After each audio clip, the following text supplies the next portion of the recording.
Sahabat bisa lihat bersih yang namanya dari penyakit pada tanaman padi kita.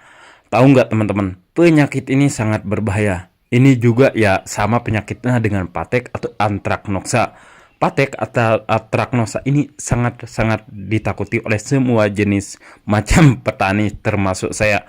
Tetapi tenang teman-teman, untuk mengatasi daun padi menguning kemerahan seperti ini, itu ada satu obat yang bisa mengatasi patek juga.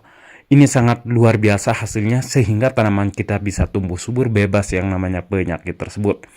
Nah, untuk tanaman cabai rawit teman-teman, di fase penghujan ini atau di musim penghujan ini perlu pemberian dolomit agar pH tetap normal, dan dolomit tujuannya lebih tahan terhadap penyakit karena unsur hara kalsium.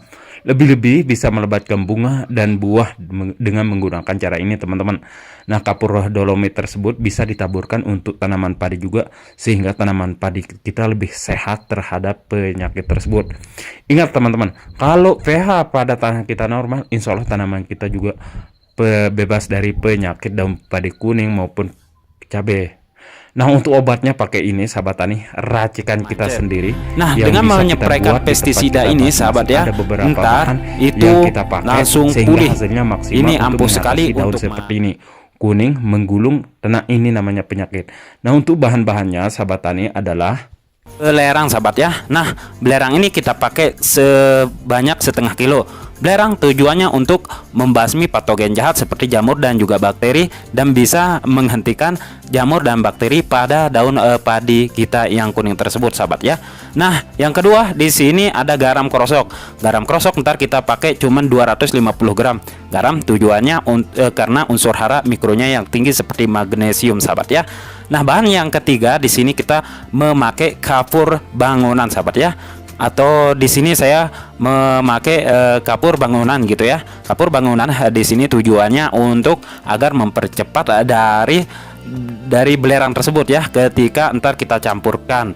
Nah, untuk alatnya sahabat siapkan alat untuk pencampuran dari belerang bersama garam tersebut sahabat ya, agar hasilnya lebih maksimal. Setelah ini sahabat,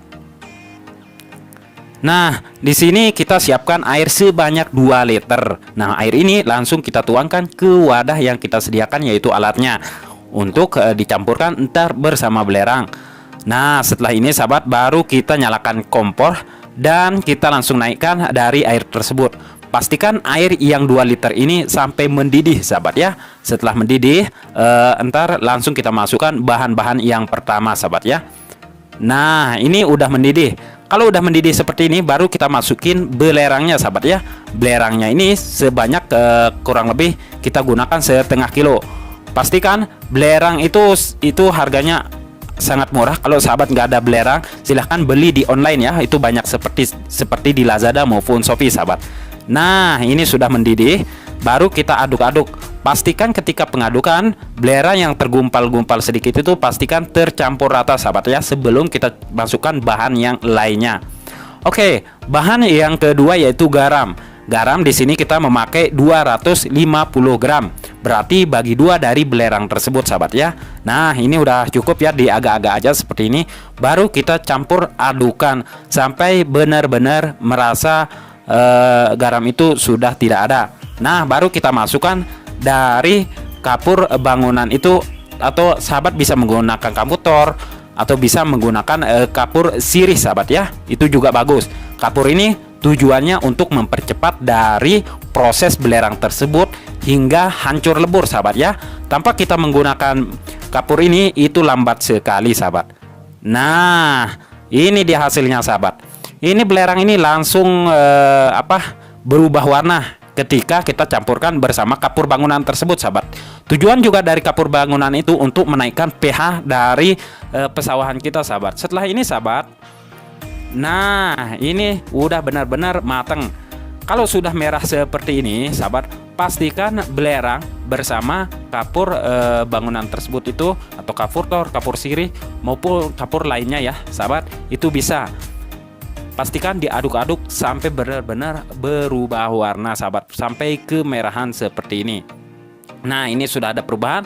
Nah, setelah ini sahabat, Kita itu ketika kita memasak dari belerang itu terjadi penghancuran seperti ini sehingga hasilnya maksimal. Setelah ini kita akan biarkan sahabat ya selama kurang lebih 1 jam. Ketika belerang ini sudah dingin, ntar sahabat langsung kita pindahkan ke wadah yang sudah kita sediakan sahabat ya. Pastikan kompor tersebut dimatikan lalu ditutup sahabat ya. Nah ini sahabat udah dingin. Kalau udah dingin seperti ini baru kita masukin ke wadahnya untuk kita ntar masukin ke dalam botol sahabat ya. Nah untuk sisanya ini sahabat bisa mencampurkan memakai air panas lagi dan diambil lagi air belerang tersebut sehingga berubah warna menjadi warna kekuningan. Kalau benar-benar sudah warna kuning sahabat, ntar bisa disimpan sisanya tersebut. Nah kalau sahabat mau menggunakannya lagi, sahabat bisa memasak belerang tersebut. Kalau benar-benar warnanya sudah tidak kemerahan lagi, itu sahabat sudah dihentikan untuk pemasakan lagi sahabat ya. Nah ini udah jadi ya sahabat. Nah sahabat bisa lihat. Nah untuk dosis dan ukuran penyepraian sahabat ya, ntar kita untuk dosisnya itu kita memakai 120 ml per tangki air. Entah tangki sahabat itu ukuran 14 maupun 16, gunakan 125 mili atau 160 mili sahabat ya untuk pengaplikasiannya per tangki air. Sahabat bisa mencampurkannya memakai insektisida sistemik dan bisa mencampurkan dengan bahan-bahan lainnya.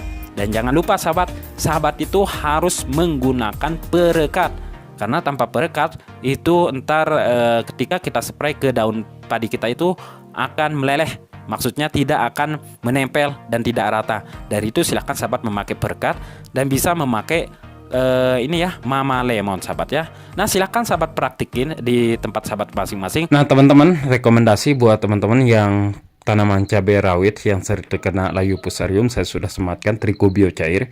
Ini siap diserap oleh tanaman. Saya bukan mempromosikan sebuah produk teman-teman, tapi sahabat bisa buktikan Trichobio cair ini 2 mili saja per liter air, bisa disemprot, bisa dispray. Nah yang kedua, biar pH pada tanah kita cepat normal, sahabat bisa menggunakan yang namanya pupuk kalsinut 1 sendok per liter, bisa dilakukan sistem kocor untuk tanaman cabai dan semua jenis tanaman, sehingga lebih tahan terhadap hama dan penyakit dan anti rontok tanaman.